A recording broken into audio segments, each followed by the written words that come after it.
गंवार सास। ममता ने अपने बेटे को पढ़ा लिखाकर बड़ा आदमी बनाया। अब वो शहर में अपने परिवार के साथ रहता है। एक दिन ममता का बेटा रोहन अपनी पत्नी आलिया से कहता है, अरे आलिया, सुनो, माँ अब से गांव में नहीं रहेगी। वो हमारे साथ यहीं रहेंगी शहर में। उनका कमरा आज नौकर से बोलकर अच्छे से साफ करवा देना। ओह, आज तो मेरी किटी पार्टी है, फिर मुझे जिम और फिर शॉपिंग। ठीक है, कल करवा दूंगी। अच्छा, लेकिन माँ के सामने ये कपड़े नहीं चलेंगे। हाँ, तुम्हें साड़ी या सूट पहनना होगा। अरे बिल्कुल भी नहीं। मेरे मम्मी पापा ने इतना पैसा लगाकर शादी इसलिए नहीं की थी कि मैं अपनी मर्जी के कपड़े पहन ओढ़ भी ना सकूं। अरे चलो, गुस्सा मत हो, लेकिन कुछ दिन तो माँ की खुशी के लिए कर सकती हो ना। लेकिन आलिया मानती नहीं। माँ आती है सिंपल सी साड़ी, झोला और चप्पल पहनकर। अरे रोहन, मैं इनके साथ कैसे रहूंगी? मेरी फ्रेंड्स क्या कहेंगी? ये तो पूरी गंवार लग रही है। आलिया, माँ गांव में रहती थी इसलिए ऐसी हैं। तुम आज ही माँ के साथ जाकर उनकी पसंद की शॉपिंग करवा देना। इनके साथ घर के अंदर रहना मुश्किल है, बाहर तो मैं कभी भी ना जाऊं। रोहन को आलिया पर गुस्सा आ जाता है। माँ, ओ माँ।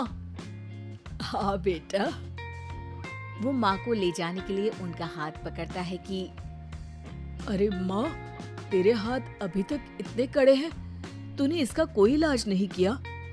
अरे बेटा, इसका कोई इलाज नहीं।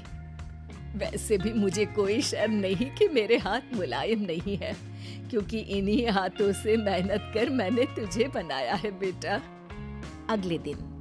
माँ, मैं ऑफिस जा रहा हूँ। कुछ लाना हो तो आलिया को बोलकर फोन करवा देना। रोहन के जाने के बाद, आप ना आज कमरे में ही रहिएगा। घर में पार्टी है, मेरी सहेलियां आ रही हैं। मैं उन लोगों के सामने आपको नहीं ला सकती हूँ। ठीक है बहू, लेकिन तुम कहो तो मैं कुछ खाने को बना दूं तुम लोगों की पार्टी के लिए। वो लोग सिर्फ कॉन्टिनेंटल या थाई फूड ही खाते हैं। कोई बात नहीं, कभी इंडियन खिलाने वाला कोई मिला नहीं होगा ना। मैं बनाकर कमरे में चली जाऊंगी। जैसे आपकी मर्जी। आलिया के घर उसकी दोस्त आती हैं, पार्टी होती है। अरे वाह आलिया, ये क्या है खाने में? बड़ा ही स्वादिष्ट है यार, इसकी रेसिपी मुझे चाहिए। हाँ, और ये दाल, ओ माय गॉड, मैंने तो किसी 5 स्टार में भी ऐसी दाल नहीं खाई है यार। तू कुक को यहाँ बुलाना। अब आलिया घबरा जाती है। हाँ हाँ हाँ, क्यों नहीं। माँ जी, जरा बाहर आइए। आलिया की सास सिंपल सी साड़ी और गांव के अंदाज में आती है। अरे बहू, क्या हुआ? खाना पसंद नहीं आया क्या? बहू? अरे ये गांव से दिखने वाली औरत तुम्हें बहू क्यों बोल रही है? कौन है ये? वो हमारी नई नौकरानी है। सास बहू की बात सुनकर बहुत दुखी हो जाती है। वो सर झुकाकर जा ही रही होती है कि एक सहेली बोल पड़ती है। अरे कहाँ जा रही हैं माँ जी? वो उठकर उनके पैर छूती है। जीती रहो बेटा। क्या है ना, आपकी शक्ल बिल्कुल मेरी माँ जैसी है। पता है आलिया, मैं शहर पढ़ने आई और फिर शहरी हो गई, लेकिन मेरे माँ पापा तो आज भी गांव में रहते हैं। बिल्कुल इनके जैसे ही हैं। आप यहाँ बैठिए ना आंटी, आप सच में बड़ी खूबसूरत है और आपके हाथ का खाना तो लाजवाब है। काश ये मेरी सास होती। सभी सहेलियां सास को घेर कर बैठ जाती हैं और उनसे खाने की रेसिपी पूछ रही होती है कि तभी घर की बेल बजती है और रोहन आता है। अरे क्या बात है, आज आप लोग हमारे घर में? और ये लोग तो मुझे आलिया से ज्यादा माँ की सहेलियां लग रही हैं। क्या ये आपकी माँ है?